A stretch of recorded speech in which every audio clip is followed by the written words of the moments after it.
Yeah, right. Maybe her dog, right?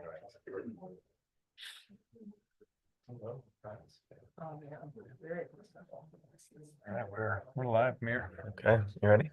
Yep.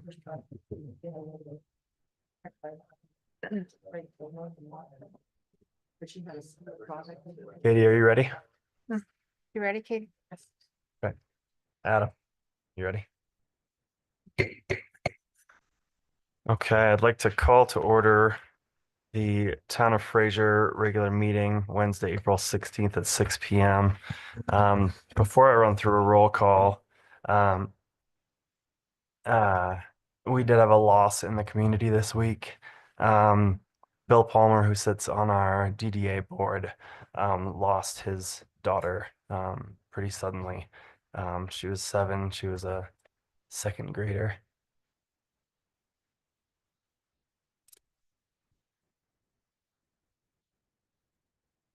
So we'll have a moment for the Palmers and little Miss Molly.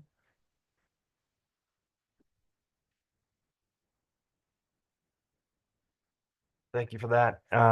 If you need help explaining death or anything to your kids, I have some resources for you. So please feel free to reach out to me. Thank you. Can I have a roll call, please? Katie Fisher, Adam Quicklin. Peggy Smith. Julie White, Katie Souls. And Brian Sirkvenick. Could I have an approval of the agenda, please? So moved. second. Any further discussion? All in favor? Aye. Right. And I would entertain a motion to approve the consent agenda, which includes the minutes for March 19th, the minutes for April 2nd, and resolution 2025-0405, final acceptance of Grand Park Drive and Old Victory Road filing 1. There's just a typo in the March minutes. For the adjournment, it says 57-1, should be 5-1. Good catch there. Could I have an approval of the consent agenda with that change? I move to approve the consent agenda with the change. Second. Any further discussion? All in favor? Aye. Aye. Right. Okay, we will move on now to open forum. This is for business not on the agenda. If you'd like to approach the stand, you can speak for 3 minutes, or if you'd like to raise your hand if you're online, we could do that as well. Start with people in the audience. Okay, anybody online?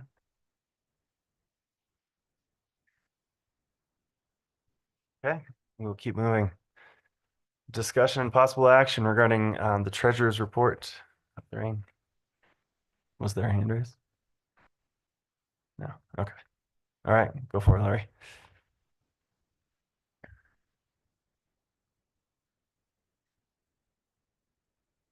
Good evening, Mayor and Trustees. Lori Waters, Finance Director for the town of Fraser. And we're gonna get through our little treasurer report, statement of funds, sales tax revenue, short-term tax revenue, and remote sellers. So right now, the general fund reserves and operations look almost identical to February, which is not a bad thing. Means we're holding our own. Grant funds are coming in. We are on track for the purchase of 208 Eisenhower to be completed by May 1st. The whole crew, everybody's getting ready for spring. We've begun, we've posted the jobs and are beginning interviews and hiring for gardeners and seasonal laborers. And hey, the street sweeper is actually back from Denver and they're about ready to get it going and get us ready for summer. So that's always nice to know. On to your sales tax. This is, again, April, we collect is the revenue for the March sales tax collection of February. I know it's exciting being me sometimes. The The February performance right there, boom, is right on target and staying within a pretty good level. As far as the performance was good for February.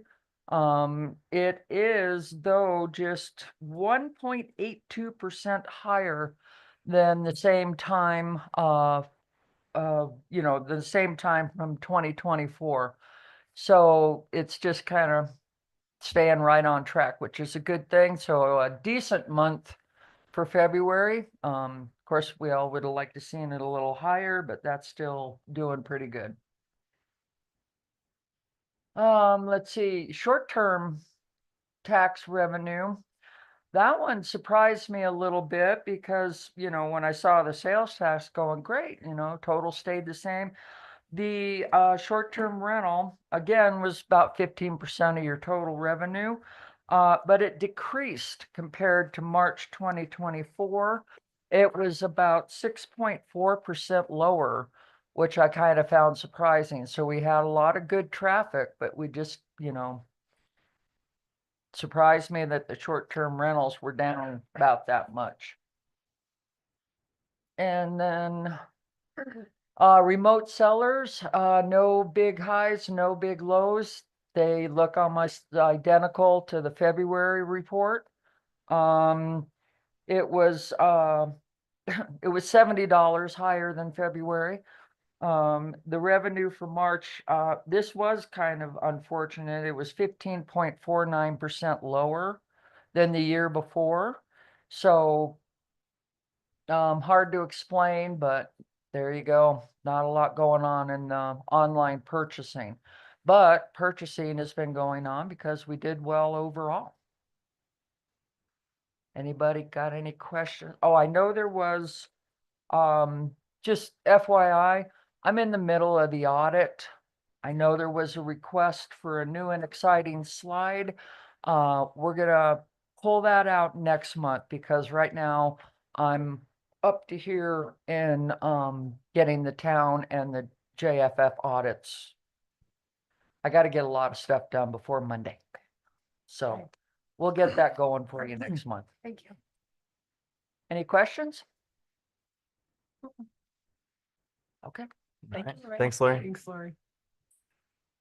All right, resolution 2025-0406, approval of additional business enhancement grant awards. Sarah.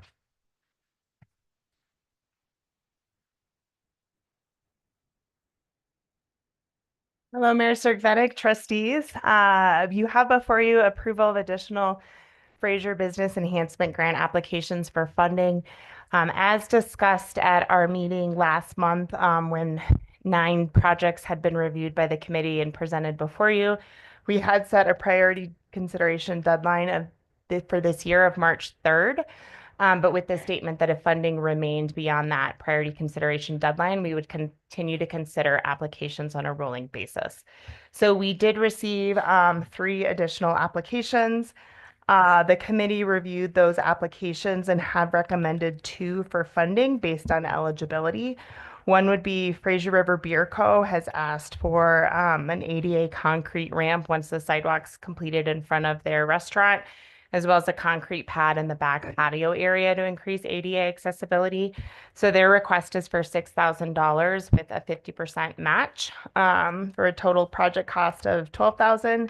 And then TAC Enterprises has requested a grant award of $3,607 to help with repainting and fixing up the trim on their building that's located there on the corner of Eisenhower and Highway 40 across from the Shell station that hosts a number of local businesses. The application that was not deemed eligible was to replace siding for Fox Run Apartments. The committee didn't see the intention of this grant as addressing residential properties. So that was deemed ineligible. So those are the recommendations of the committee. As stated before, it is up to the discretion of the board to discuss those recommendations and to ultimately determine what you would like to approve. Thoughts on this, guys? And we may have some of our potential grantees here if you do have any questions for any of them or Do you want guys to want- invite comment. At least one. Yeah, do you guys want to speak? Huh? Did you get a bid already? I submitted what it was. I would think it would be more than that to do, I mean, to do the outside of the building. It's mostly just paint. Oh, Yeah, just okay. paint, yeah, and I'm doing all the labor, so. Right on. yeah. That came in. Go. It's great. In kind, Yeah, and you can use a new In paint kind job. match, yeah. I hadn't noticed till I walked by and I looked. Turning in my taxes last week, it was like, I yeah, miss it every year. I don't. that paint job. Appreciate it. Yeah, it's great. I like both of them. ADA, Yep, of course. me I like too. them both. Yeah, I think they both fit the idea of the grant. Any thoughts on the Fox Run No. application? Mm-mm. This Yeah. is for commercial, things that we don't want to open up that can of worms. Anybody that has a residential unit could apply to us. Right. And we're looking at improving our vibrant spaces and how things look and commercial space to get people to be here. And it's a good cause, but not, I don't think for these funds. I would agree. You know, the Fraser River Brook, I absolutely support this, but one of my concerns has always been that they don't have a railing around that outside deck. And it seems like it's almost a 2-foot drop. A foot or 2-foot drop. What's the so requirement? There's no railing there. Well, I don't know what the fall height is, but it's something for us to maybe encourage them to do. You know, they, the code is 36 they're 36 inches. Okay, I think anything they're just above below that. 36 Requires, Okay. Safety soles, you know, right. I see a drug falling off of it. they're limber. It would hurt. We're just put some front page. Okay, but I think it's great. I think we should do this. And I'll just state too, I meant to state this at the beginning, as discussed previously, we will revisit the grant criteria and the goals of the program and make sure everybody, or that we have a consensus moving forward, but we wanted to go ahead and let this grant cycle kind of run its course under the parameters that were set and have kind of the full range of what has been done with the grant money to look at as well when we have that conversation. And there's gonna be some great improvements in town with this 100,000+ that we're spending this, in these grants. Wonderful. I'll make a motion to approve resolution 2025-0406, approval of the additional business enhancement grants. Second. Any further discussion? All in favor? Aye. Any opposed? Okay. Motion carries. Thank you. Thanks, Sarah. Thanks for applying, guys. Okay, moving on to Town of Fraser Sustainable Grand, April 2025, Helen Brown. Hello, hello.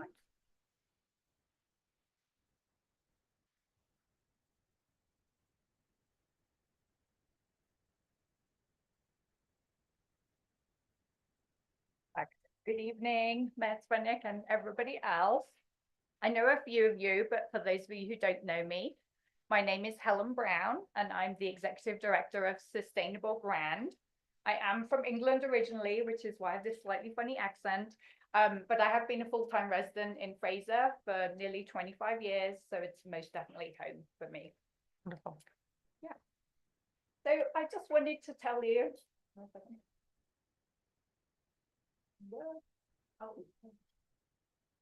Where do I have to print it?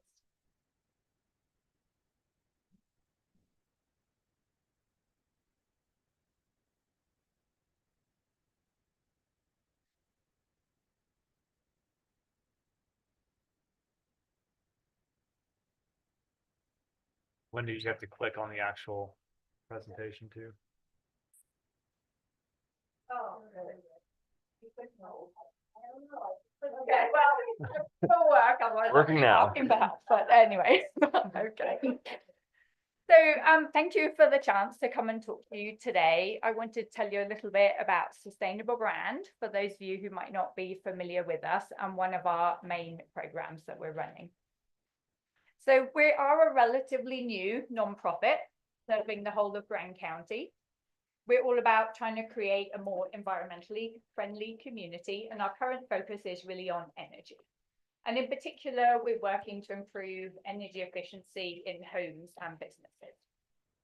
So today I wanted to tell you about one of our main programs, which is the Home Energy Assessment Program. There goes. Oh, No? you might just have to click it for. Wait for it. I will. You give her the, I'll give you the nod. Yeah, there you go. give her the Let's just finger. hit the button.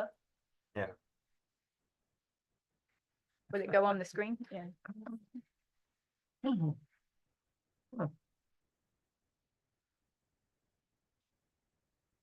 No. Oh, couple back. One more. There is one more. There we go. All right. Okay. So I just want to give you guys some context of why we're doing some of this work. So in 2024, Sustainable Brand got together with all these local partners, including, of course, you guys at the town of Fraser. And they developed a community energy action plan for the whole of Grand County. And you can see the vision up there that they came up with. And it became clear through the planning process that there was a lot of opportunity to increase energy savings through increased participation in energy efficiency programs.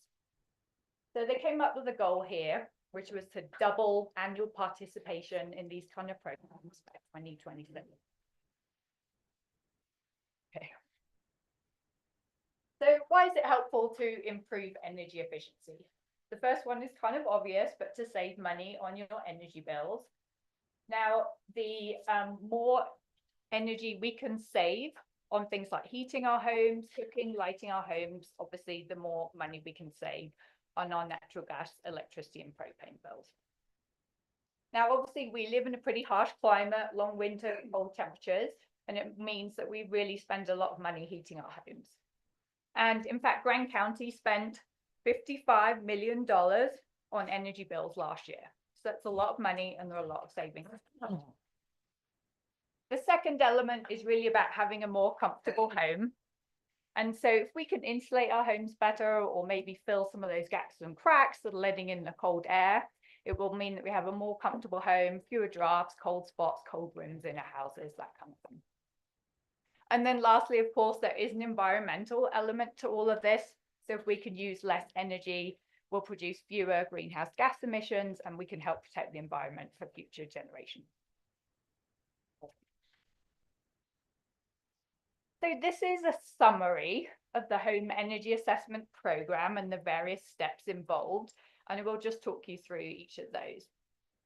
So it's really to figure out where homes are wasting energy so we can help them fix the issues and then start saving money on their energy bills. The first thing is just to sign up, which people can do through our website, sustainablegrand.org, and then they schedule an appointment with an analyst to assess their home. So what is a home energy assessment? It's really when a BPI certified analyst comes to your home.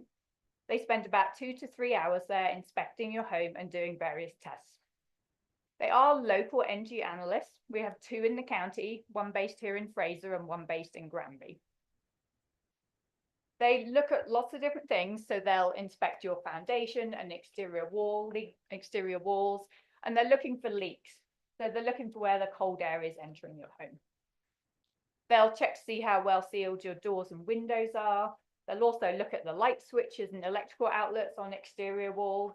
They're kind of small, but when you think how many you have in your house, it can really add up. And they're often a source of cold air coming into the home that is overlooked.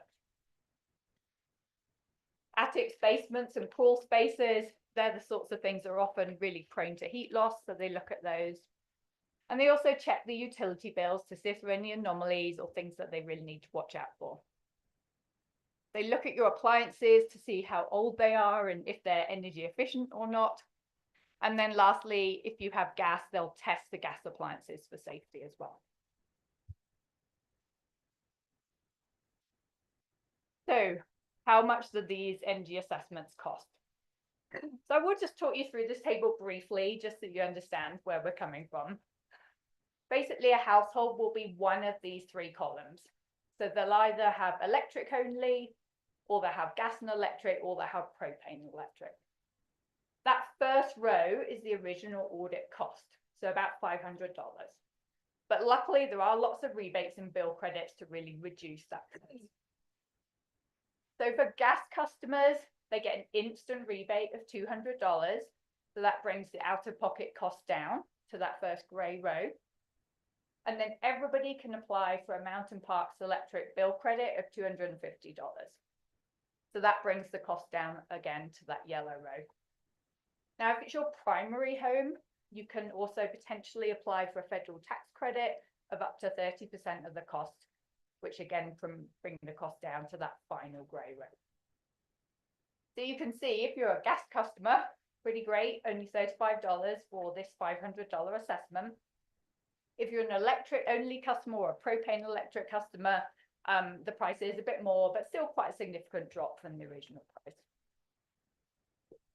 So we do want to give those people with electric only and propane and electric some extra help. We've actually just started a new energy saver program, kind of hot off the press. We only got funding for it a couple of weeks ago. And this is for local residents whose income is below 150% AMI, area median income. So what we're doing for those people is we're giving them an extra $100 off the cost of the audit to try and get the price down as low as possible.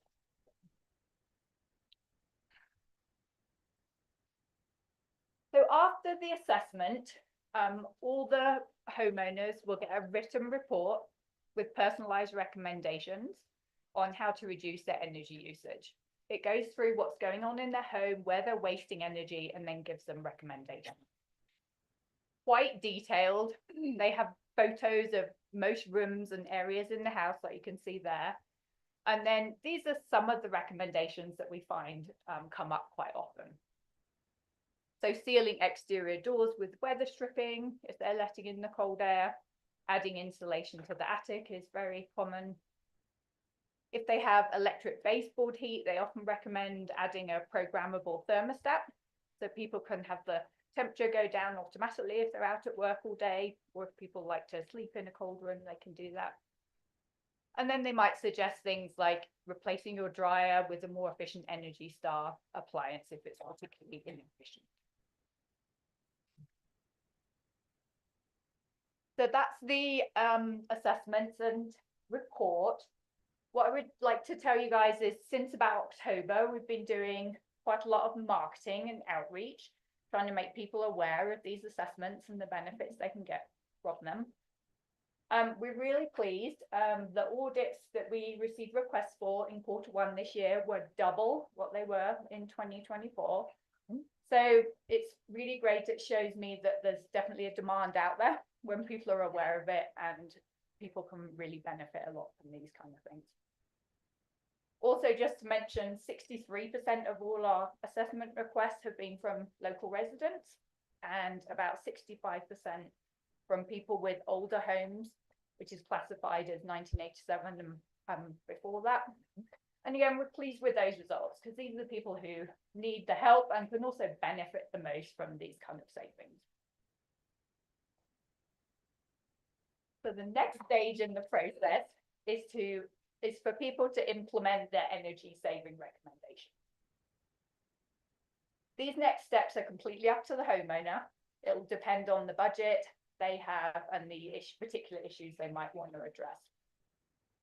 Now, a lot of these things can be done pretty cheaply on a DIY basis. Weather stripping doors and windows, caulking around those outlets, maybe putting some attic insulation just over your attic access hatch, for example. And then there are some that you'll need a contractor for.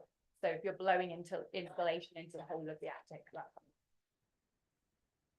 So we've recently set up quite a lot of resources to help people make these improvements. The first are rebates, which I'll talk to you a bit more about in a minute. We've also recently set up a partnership with another nonprofit called Go Electric Colorado, and they are going to provide free energy coaching to homeowners in Grant County. And that energy coaching can be things about how to weatherize your home simply, or it can also be helping them with quotes from contractors, particularly if they're doing things like solar, which they may not be experienced with. We've added quite a bit of DIY information and tips onto our website, and we've also run some weatherization workshops. We did one in Fraser in December and then one in Granby. And each of those we partnered with the local Ace Hardware, and we showed some of their products and demonstrated what they could do. And then lastly, we know finding contractors can be a bit of an issue in Grand County. So we've actually been working with a few of the local contractors to find people who are really able and willing to help people with these kind of projects. And we have a handful lined up. We're hoping to get more. But just to name a couple, we have Wheatley Creek Services, who have agreed to do some of these smaller weatherization jobs if people don't want to do them themselves or are unable. And then we've also worked with Rocky Mountain Spray Foam, who will do some of this installation work, and they've agreed to do some of these jobs in between their larger jobs. So great to have a few contractors on board and continue to work with them. Okay.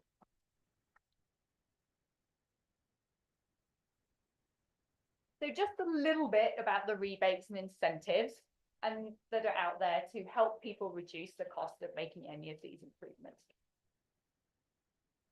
So there are quite a few. They're available at the federal, state, and local utility level. We did quite a bit of work with Mountain Parks Electric this year to get them to include insulation as one of their rebates. They're also doing things that are really relevant to the community now. So things like heat tape timer, and they're also rebating on those programmable thermostats, which essentially make sense. And then just so you guys are aware, we are talking to the towns of Granby and Winter Park about potentially adding some rebates for their residents, just so you're aware in case you want to consider doing that.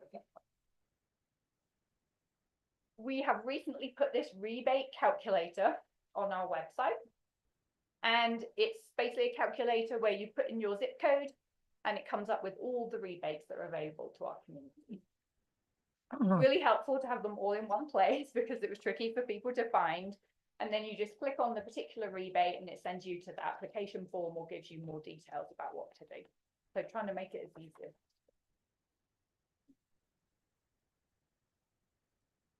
Then I just wanted to add a little more information about the Energy Saver program that I touched on earlier. So as I said, it's for households, local residents under 150% AMI. And just to give you guys an idea, a two-person household can earn up to 123,000 to be eligible. A four-person household up to about 154,000. We're finding there are quite a lot of people in that bracket who are applying for energy assessment. So they do get that $100 off the energy assessment. And then in addition, to try and help reduce the cost of making these home improvements, these people are eligible to receive up to $2,000 towards weatherization of their homes that was recommended in the assessment. That's great. It's really good. I'm really happy That's about really it. awesome. Yeah. It can cover up to 75% of the cost, so they do have to spend a little bit themselves. And then it's typically for things like insulation and air sealing, the weather stripping, the sealing up those gaps and cracks. So really helpful information for those folks. We've got approval for funding so far for about 30 homes to do that. So $60,000 out there. We may get more if we have a lot of people. We've literally started telling people about this 2 weeks ago, and about 70% of our assessment requests have come from people who told them. So I think there's a need out there, and we're really happy to be able to help with that. How about trailers, house trailers? Yep, you can Cool. do those too, Awesome. as long as they're residents and under the income. So lastly, I just wanted to tell you about a few of the results that we're finding from people who are starting to make these changes. The Department of Energy estimates that on average, people doing this kind of work save 20 to 30% on their energy bills. So quite a good chunk. We're doing a lot of work and case studies currently, and it seems that that's about in the right ballpark for our local community as well. So this is just one example. This is a lady, Julie, who lives in Tabernash, and she has propane in her house. She said that her house was always cold, even though she ran the furnace all day, and she had really high energy bills. So she actually added a storm door to stop some of that cold air coming in. She added honeycomb blinds into all her windows and sliders. And then she actually added a vapor barrier into the crawl space too. So that helped control the moisture so that her insulation worked better. And she actually also had a radon issue. So it kind of killed two birds with one stone. Wow. And this is what she said. So she said it was making a massive difference for her. It feels warmer in her house without running the furnace all day. And she's also saving a lot on her bills. These are estimates. It is an anecdotal case study, but just to give you an idea, she thinks her propane usage dropped by about 43%. Wow. Yeah, so that saved her about $156 a month during the winter months and about another $10 in electric bill savings. So ballparking it, if she saves about that much over 6 months of the year and very little in the summer, it's about $1,000 a year she's saving on bills. That's awesome. So yes, good savings, good comfort, and doing some good for the environment too. Okay. So thank you for listening. I hope that gave you a bit of an overview of the home energy assessment program that we're doing, working towards that goal of increasing energy efficiency as part of the energy action plan.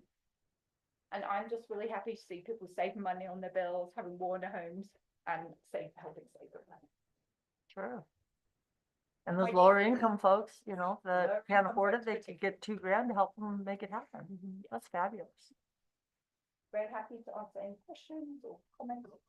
I'm curious, did I receive an email about 10 days ago from the town of Fraser and you guys? Okay, a partnership between us.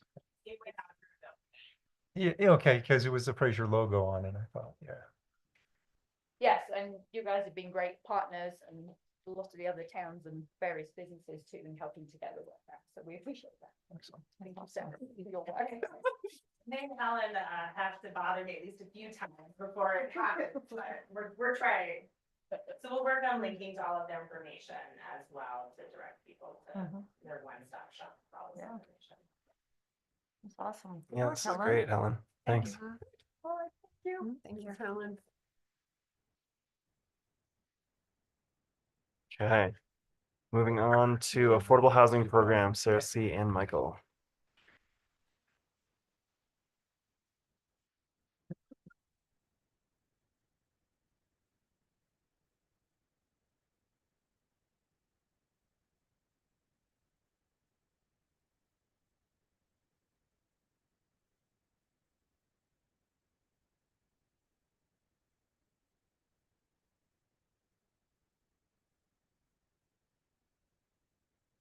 Well, again, Mayor Sturkvenick, trustees, I'm Sarah Catanzarite, Assistant Town Manager for the town of Fraser.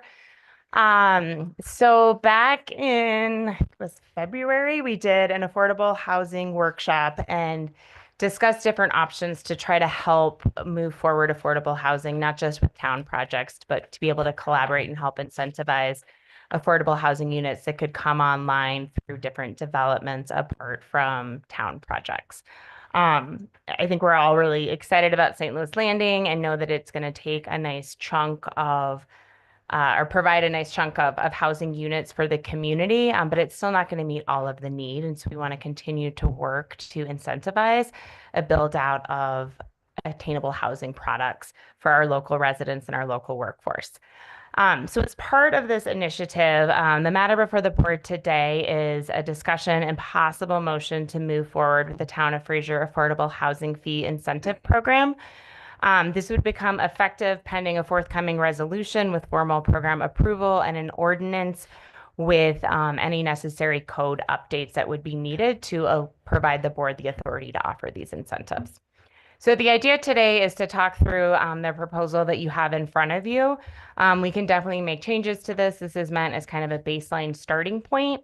I can provide you some of the reasoning. We can kind of talk through some of what we've seen in other communities to get any recommendations from you if you'd like to see changes in different places. And then again, with the idea that hopefully at our next board meeting, we can bring forth that resolution to formally approve a program, as well as that ordinance for any necessary code changes. So just a couple kind of quick reminders about what we're talking about.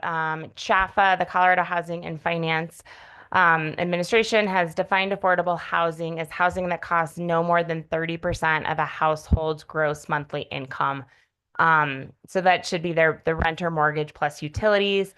They do set yearly maximum income and rent limits based on area median incomes. Traditionally, I would say low income AMIs are considered 80% and below. There's been a lot more focus as well on medium incomes as the price of housing has continued to escalate.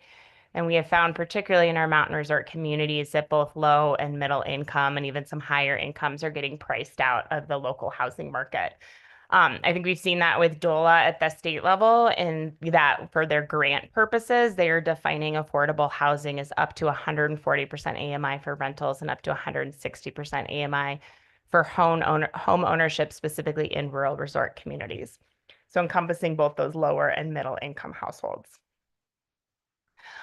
They did just release that should say 2025 Grand County income limits and maximum rents. I believe those were published April 1st. So this is, it's hard to read. You do have some numbers in your briefing, but just as a kind of point, AMI of 100% for a one-person household in Grand County is now considered to be $78,400. Three-person household would be $100,800. So again, it varies depending on the number of people in your household, and then they use that to determine maximum rent rates for different bedroom configurations. The Fraser River Valley Housing Needs Assessment. I just wanted to show this one more time to reiterate that when the Housing Needs Assessment was last updated back in 2022, it did show a need for units spanning from less than 60% AMI all the way up to 180% AMI. So really just a vast range of need of people that are being priced out of market rate housing in our community. The needs assessment set forth the intent that community housing meets the full range of rental and ownership housing types and prices needed to support household changes over time and ensure the Valley remains a complete and vibrant community. So in trying to craft kind of our policies around this, I'm really trying to keep this idea in mind, again, of that range of kind of household products for various people in our community and for our local workforce.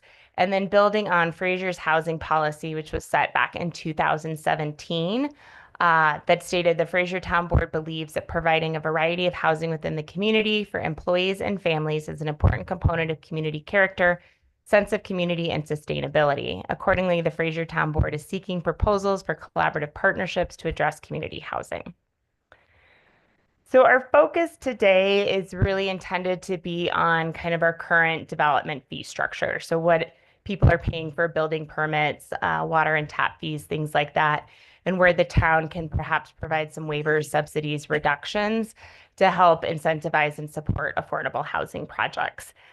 In your staff briefing, this is broken down into two tiers. Tier 2 projects are seen as projects that provide at least a minimum 30-year deed restriction. If you are applying or awarded a LIHTC, most of them require a 40-year. The way the language is written, it seems that there could be a 30-year one, so wanting to kind of honor that as our minimum time period. Any sort of grant funding or LIHTC funding that would award it that required more than 30 years would apply, so whichever of those periods is higher. But providing some level of incentive subsidy to projects that provide at least 50% of housing units in the project, which would be deed restricted either to the local workforce or primary residency requirements. Again, with LIHTC, it's going to be a primary residency requirement versus a local workforce requirement. We chose 50% as a benchmark. This allows developers to have market rate units to help balance out versus just looking for 100% affordable units across the development. And just again, trying to pick up units where we can. For Prop 123, we do have to implement fast track processing for affordable units. They work off of lower AMIs than what are proposed here, but they propose that 50% of housing units is what qualifies a project. So trying to keep some kind of continuity and consistency across different programs. 50% seems like a good benchmark to work off of. So for rent deed restricted units would have to average 100% AMI or below per CHFA's rent limits, with no units in this mix priced at higher than 140% AMI. I wanted to make sure we weren't focusing everything on this kind of 100 to 120 that seems to be present, like in our Riverwalk deed restrictions, to make sure, again, looking at that housing needs assessment, that we are meeting the full range of needs in our community. By allowing something higher, like 140%, that could be balanced out with a 60% AMI unit to hit that 100% average.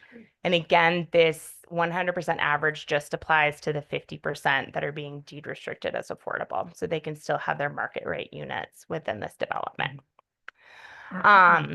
So for sale deed restricted units, we put the average a little bit higher at 140% AMI with none higher than 160% AMI. And the deed restrictions must remain in place for a minimum time period of no less than 30 years from certificate of occupancy, or the minimum time period that would be required by the LIHTC or any other deals that require such deed restrictions.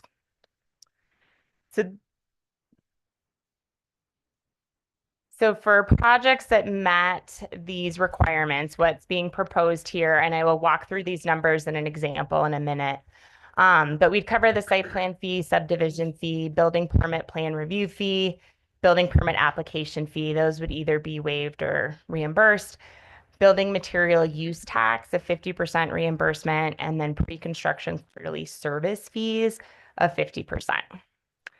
We would also allow deferral of water plant investment fees and wastewater plant investment fees. So those could be paid quarterly over 2 years from time of CO. So they're still being paid, but we're allowing them to defer that cost. So Sarah, Yeah. just a ballpark on those 4 fees that you've listed at Yeah. 100%. What would that value be?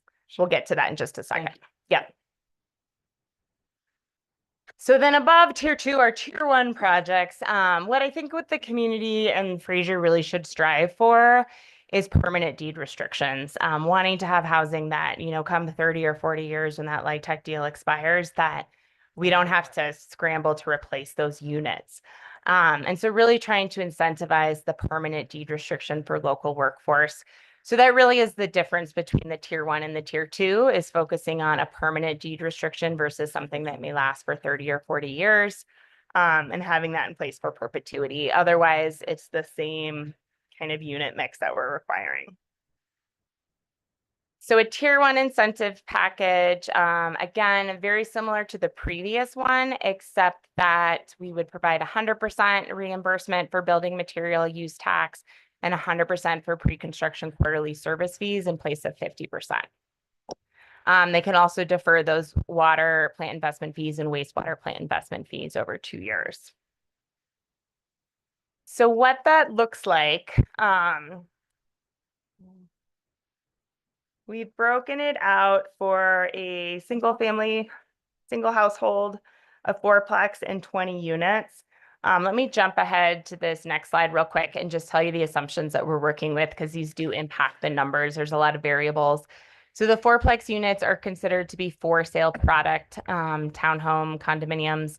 Multifamily units are for rent products, so apartments. Multifamilies would be 1 or 2 bedroom units. Single family unit, 2,500 square feet. The 4-plex units would average about 2,000 square feet. And then multifamily units average a little over 1,000 square feet each. So working off of those assumptions, these are the different fees that you would see for the single, the 4-plex, and the 20 units. So they do vary depending on the number of units. They also vary in some cases whether it's a for rent or for sale product. So looking at the fourplex, if those were for rent, that number would actually change. But you can see that there is a total for a tier 2, so something that does not have a permanent deed restriction, but is deed restricted for a period of time. For a single family home, it'd be less than $7,000. For a 20-unit multifamily dwelling, it would be $51,200. So if you break that down by unit, it's not a huge subsidy per unit. Little over 2,500 for the 20 units, 4,871 per unit for the fourplex. And then for the single family home, $6,752. And I'll get to some additional subsidies in a minute. But for tier 1, it does go up because, again, instead of doing 50% of the building material use tax and the pre-construction quarterly service fees, it goes up to 100% of those. And so in that case, for a single family home, if you add those all up, it's a little over 10,000. For a fourplex, it'd be a bit under 30,000, and then 20 units would be $82,684. Broken out per unit for the 20 units, a little over 4,000, and for the fourplex, 7,400. And so with that 20 units, only 10 of those are going to be deed restricted? So 10 would be required to be deed restricted, at least 10. And so this subsidy, if you look at the deed restricted units, assuming they do 10 out of 20, would actually double for the affordable units, because it is being suggested here that we apply those to all units. Because again, they're really not that large of dollar amounts and looking at what it costs to provide these units. So for example, that per unit price of 4,000 would really be a little over $8,000 if you're just applying that to the affordable units in terms of the subsidy. And Sarah, for the tier 2, that's a minimum 30-year deed restriction for that incentive. Correct. So this is being suggested as a baseline. Tier 1 projects could also come to the board, make a formal request, show us the pro forma, what's their financing gap, talk through all of this. And they could request a subsidy for water and wastewater plant investment fees in place of a deferral, either in full or in part. So that would be the town taking money from our general fund, putting it in the water fund and the wastewater fund, but the town paying that for the development of those affordable units. Certain properties could potentially look at some property tax exemptions or rebates. There are different statutory requirements at the state level for what that looks like. And then additional subsidies may be considered for projects that are deemed highly valuable in meeting Fraser's housing goals and/or is needed to help make projects financially viable. So the idea here is we start with the standard baseline that any project that meets the criteria gets, but that there is room to ask for additional subsidy. If we look at just applying a subsidy for the water and the wastewater plant investment fees, you can see that number does jump up. Now for a 20-unit project, if they were to get the full subsidy, that's $173,884. Broken down per unit, it would be $8,694. Again, these still, if we compare this to what Fraser has offered or what other communities have offered for deed restrictions on already existing housing inventory, or what we are paying per unit to develop our own units at St. Louis Landing, I think these really are kind of a drop in the bucket. But again, they could ask for additional subsidies for units that will be permanently deed restricted.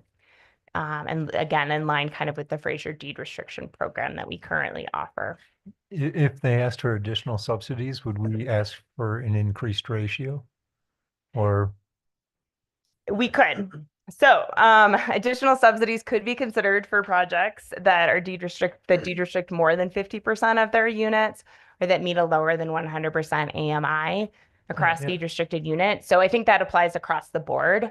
And then again, for those tier 1s that are looking for that are willing to apply the permanent deed restrictions, I know with some of the different deed restriction programs out there, I was looking Vale and Deed, their kind of average cost per square foot that they pay for a unit that already exists to put a deed restriction on it is $86 per square foot. Their average bedroom fee is about 45,000. And then their per deed restriction average is about 72,000. So if there's that permanent deed restriction through that, those subsidies can be negotiated.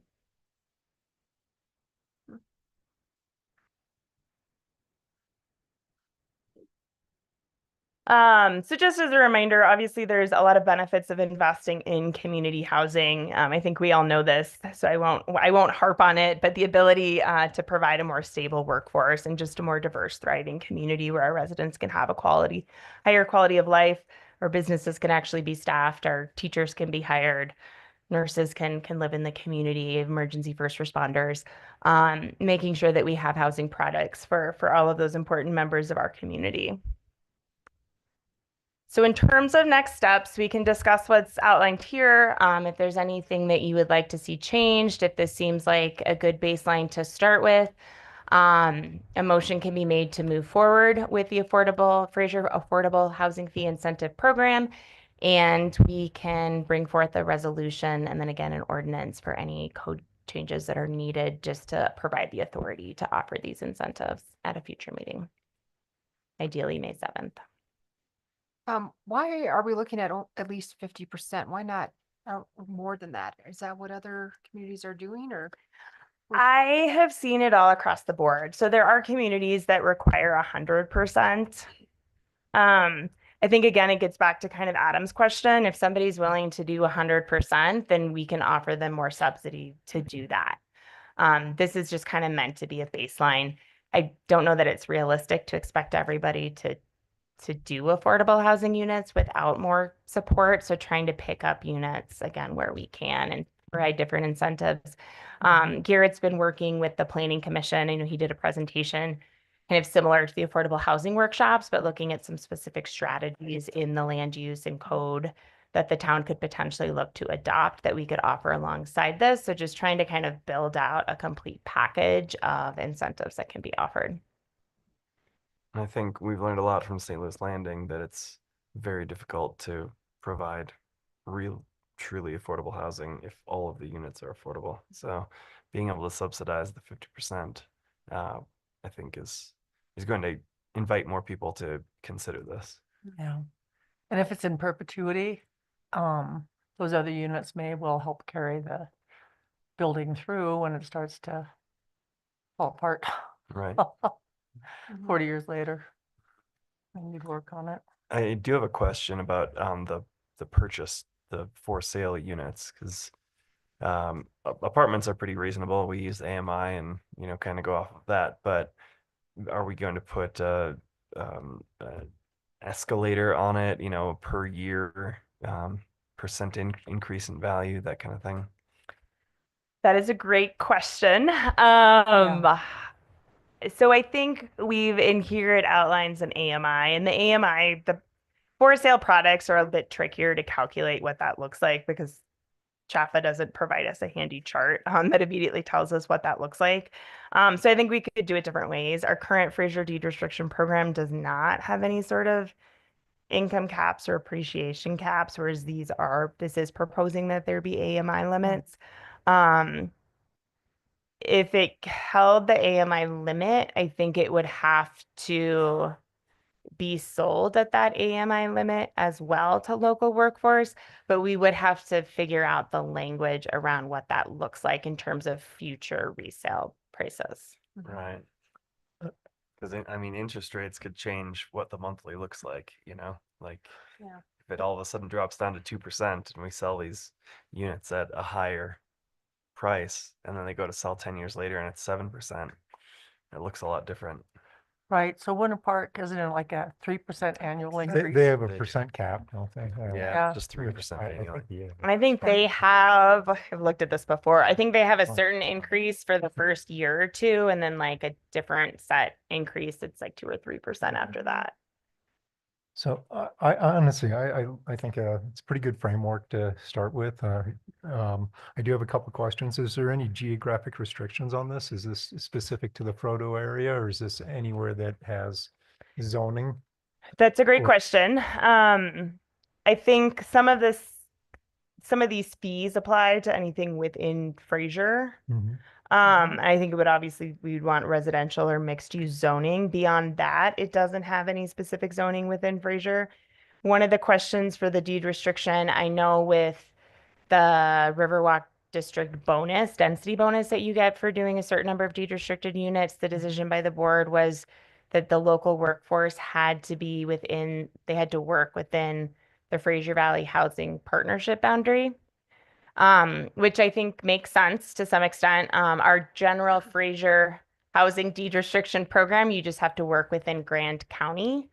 I think there's an argument to be made for working within Grand County, just outside or somewhat outside of the Fraser Valley Housing Partnership District are our county buildings, our justice, our jail, like people that are providing valuable community services. I mean, one of the key differences too is what building department they're going through. So who they're paying sales tax to. Because if they're building in Tabernash, for example, they're going to go through the county's building department. And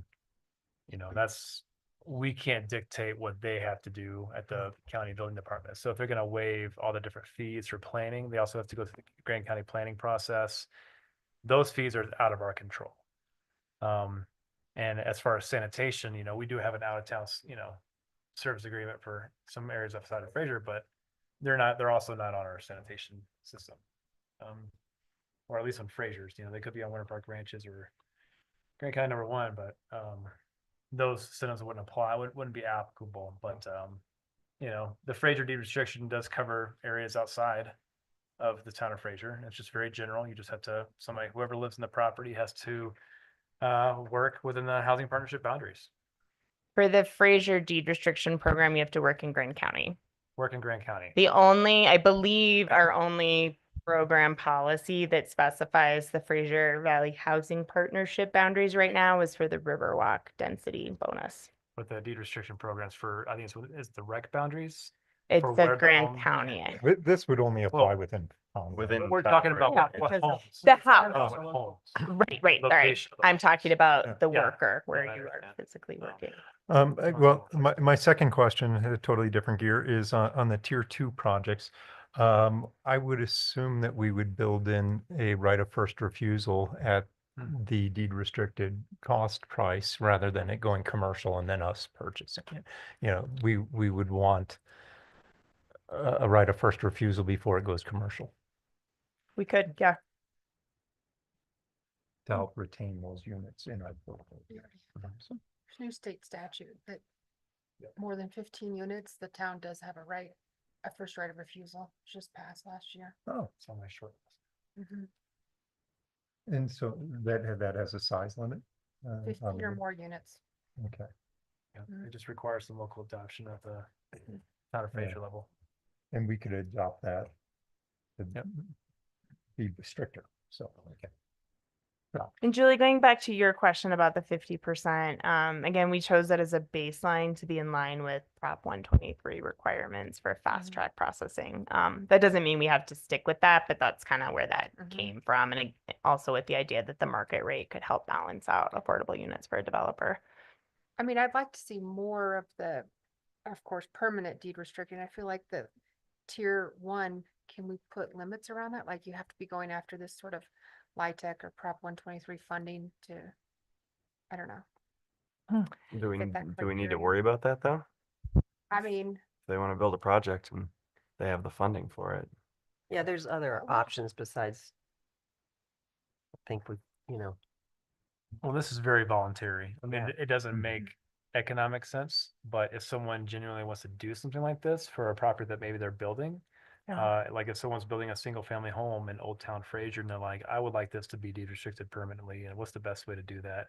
Okay, I can get these fees waived, which, they can rack up, you can go back to that chart, Sarah, it's like, how much for just a single family home? Keep going back, Well, Isn't so that this would right? be Oh, that's 25 if everything, we gave right. them the water and the wastewater. Planning process, plan investment fees, and all the related fees, which is a lot. You know, if you're somebody who's just trying to like, I think I can build a house, I think I can afford to do it. And if they're really interested in doing that and this helps them do it and also helps it keep it available to just local workforce, I mean, it's I think a great thing to do. And I'm hoping, I think the hope would be is that people would want to do this just because they feel like it's a good thing to do and it's something they want to do. And if somebody was doing a development of 10 single family homes, again, they could deed restrict half of them and be eligible for this. So if we got this passed quickly, would that help our case for this funding that's coming down the pike the next month for these applications for Prop 123 and So for all of our some of the different grants we received, we are supposed to report on any kind of land use best practices that we're picking up to help incentivize. Prop 123, we have already submitted. For the other things that Matt is working on currently, I don't know that this would play a huge role. I think ultimately when they line up their financing, the town is waiving these things, it takes these costs off the books for them. And so it helps their pro forma. So part of our development agreement provides for tax exemptions. so they will see that as part of this So application to the process. maximum extent permitted by law, the town or the Fraser Housing Authority shall provide exemption for property and property sales and use tax to the maximum extent allowed by state law. So like for the commercial, like if building D comes in, we can't provide it for that commercial space, but the ratio for everything else we can. So we're already committed to that through an agreement. But this would be for like, if someone were to get LIHTC funding, it would make it that much easier for them to get this online, maybe like a 60-unit project. That could be pretty substantial. So yeah, it helps the LIHTC project. It helps the person that's applying for Prop 123, but I think some of the idea too is that it also helps encourage a developer who's otherwise building market rate to maybe provide some affordable units as well. If the developer got LIHTC, wouldn't the whole building have to be affordable? Yeah. They- Yes. For their units, yeah, they get property tax abatement. I'm assuming they get sales tax for use tax waivers, but I'm not sure on that. I know they get the property tax. I've already seen that for like the mill apartments for LIHTC projects. Yeah, and I know they have to hit an AMI average. I guess I'm not 100% sure. I could look into that for you. I don't remember at this moment if the whole building has to be, or they just have to hit the limits, but they would get the LIHTC applies to the units that are deed restricted as affordable. Right. Yeah. It'd be tough to get all the units without light. Yeah. Right. So this is meant to serve the LIHTC project, which would likely be 100% affordable deed restricted units, as well as then potentially a non-LIHTC program. And I know Adam knows this, but just, the wastewater and the water funds, those are enterprise funds designed to be self-sustaining. And, we've had conversations in the past about waiving plan investment fees for water, wastewater, which is just not a good practice. They're supposed to be self-supporting. So if anything, I think if we had a good project coming on where a private developer is willing to just run with it and they're asking for some reimbursement for the plan investment fees, I mean, that's a great discussion the board can have. But those you want to keep whole. You don't ever want to provide any kind of a waiver of plan investment fees. Yeah, I agree. And I think the approach that has been explained is the correct one, that you make it up from the general funds if you're going to subsidize that. So,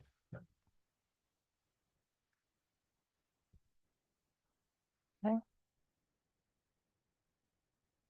So you want a motion to move forward or? Motion to bring you back a resolution, yes. Yeah, if this looks good to everybody, a motion approving us moving forward with bringing you a resolution that outlines this Fraser affordable housing. I'll make that incentive motion.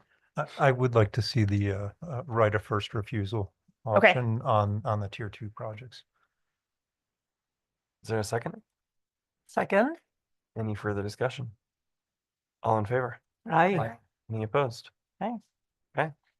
We'll Great. see you in a couple weeks. Thank you. Okay. We are on to updates. Anyone on the board have an update? See ya. Thanks for Thanks, coming. guys.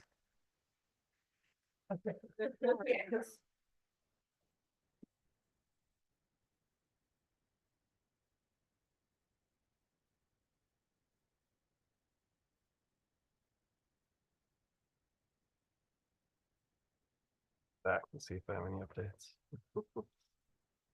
I guess one update that I have on the Northwest Transportation Planning Region Committee, we made a subcommittee for MMOF funding, which is multimodal funding, basically. So if we have projects that that would, you know, fit the requirements, something like a sidewalk going to a school, we could apply for those funds.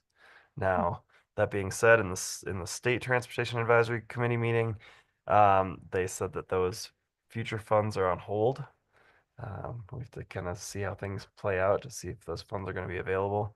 But we have like $1.6 million in funds that we have already allocated to projects that haven't moved since 2022. Huh. So we can also claw back money from those projects if they are not moving forward. So so it might be worth, I mean, I'll be sending out the requirements and the call for projects next week. But that could be a good one for the town of Fraser to apply for. Could have fund a roundabout at Old Tree and Highway 40 Good question. with pedestrian crossing. Yeah, there's pedestrian crossings. It makes, I mean, safer routes to schools is kind of a part of it as well. So any kind of pedestrian crossing could fit.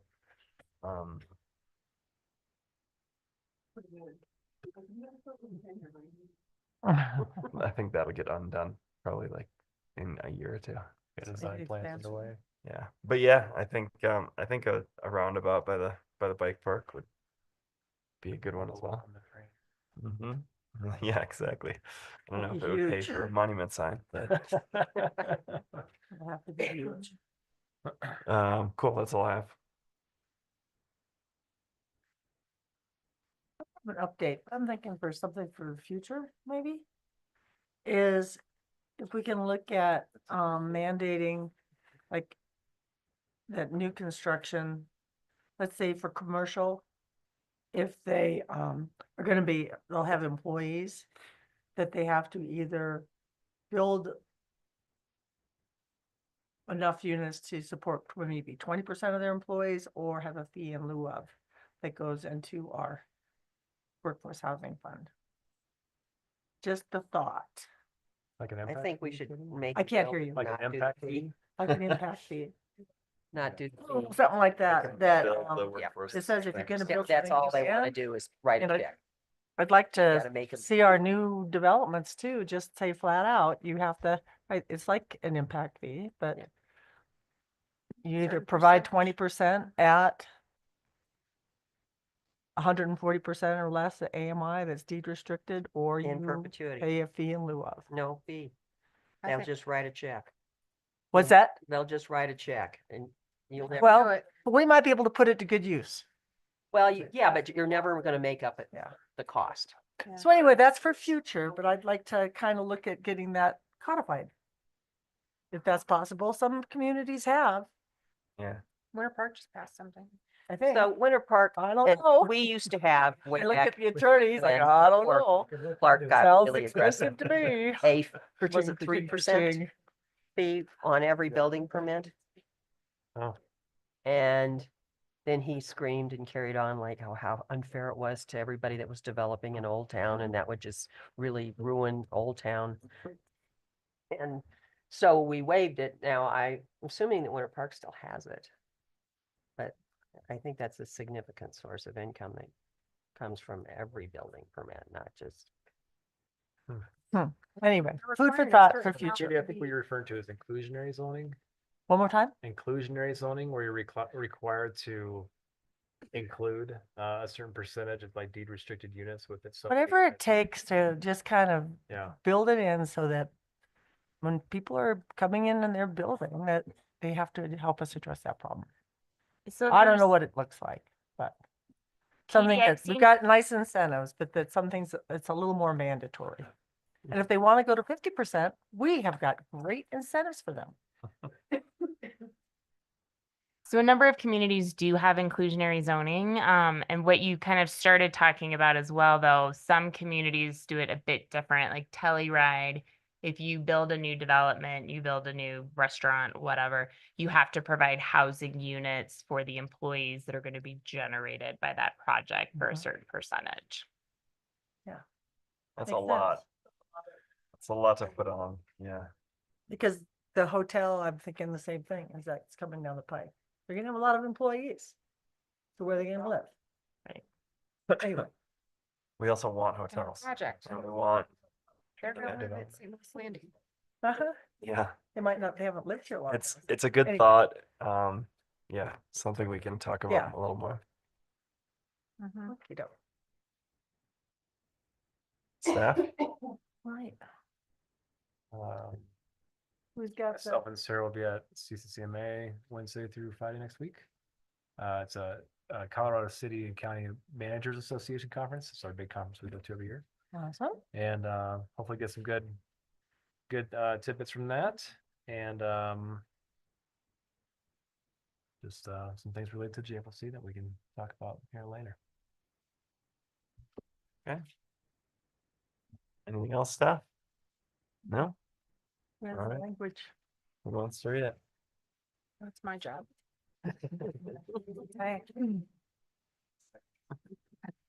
I moved to enter into 2 executive sessions. The first executive session for a conference with the town attorney for the purpose of receiving legal advice on specific legal questions under CRS section 24-6-402 4B for the purpose of determining positions relative to matters that may be subject to negotiations, developing strategy for negotiations, and or instructing negotiators under CRS section 24-6-402 4E regarding economic incentives, including town manager Michael Brack, town attorney Kent Whitmer, town assistant manager Sarah Tanzerite, town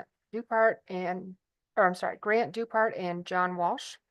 The second executive session for the purpose of determining positions relative to matters that may be subject to negotiations, developing strategy for negotiations, and or instructing negotiators under CRS 24-6-402 4E regarding joint facilities oversight committee agenda review, including town manager Michael Brack, Public Works Director Paul Johnson, wastewater plant superintendent Joe Fuqua. Second, Any further discussion? All in favor? I, Any opposed? Okay, so we will move into these 2 executive sessions and then we will adjourn the town board meeting immediately after, with no decisions to be made. And Mr. Mayor, that first executive session will need to be recorded even though I'll be present. And that is because 2 private parties have been invited into that executive session and therefore nothing said in there is going to be privileged. For the portion of them being in that executive. Correct. session. Okay, so Okay, thanks. Yeah, take a quick